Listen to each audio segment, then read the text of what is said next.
खेती के गलत मॉडल के कारण ये समस्याएं खड़ी हुई हैं। मैं दो समस्याएं और फ्लैग कर दूं इसमें, वो इसी से जुड़ी हुई है, मतलब इस मेंटेलिटी से जुड़ी हुई है, इस मॉडल से जुड़ी हुई है। एक है ये पराली जलाने वाला मुद्दा, स्ट्रॉ बर्निंग।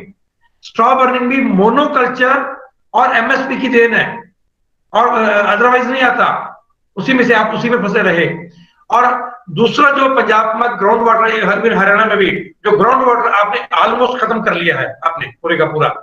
तो ये दो बड़ी चीजें हैं, इसके अलावा तो फिर और बहुत कुछ चीजों में हम जा सकते हैं, देखेंगे। तो मुझे लगता है ये मॉडल ठीक कैसे हो उसकी बात की जाए।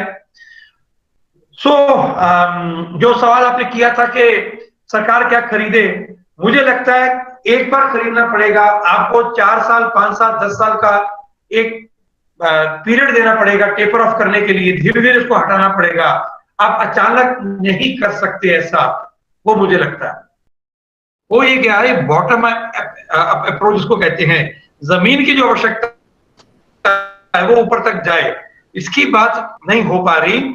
इस सरकार ने कुछ काम किए थे अच्छे, पर वो ऑर्गेनिक फार्मिंग के, अगर मैं कह दूं, अगर मुझे लगता है ये मंच है, कहीं महत्वपूर्ण लोग सुन रहे होंगे जो सरकार में कुछ प्रभाव रखते हैं।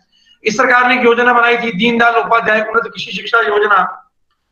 हमारी ब्यूरोक्रेसी ने और कृषि विश्वविद्यालयों ने, बहुत अच्छी योजना थी, बहुत ही बढ़िया योजना थी, कि जो दक्ष किसान है ऑर्गेनिक फार्मिंग में, जो स्थापित किसान ऑर्गेनिक फार्मिंग वाला, वो दूसरे किसानों को प्रशिक्षण देगा, ऐसे ऑर्गेनिक फार्मिंग का विस्तार होगा।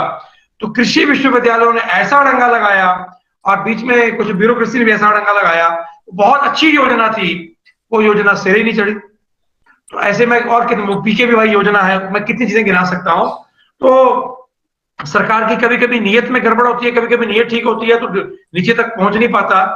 तो वो ऑर्गेनिक अलग विषय है, पर इसमें मुझे लगता है इसमें खाली फॉल्स नैरेटिव नहीं है मान साहब, इसमें सही में बात ये है, नैरेटिव कोई भी हो, फॉल्स है कुछ है, हम नीचे तक जो बात गई है वो ये कि आपकी जमीन जो है वो चली जाएगी, ऐसा एक मैसेज चला गया, या आपके पास वो कमाई नहीं रहेगी।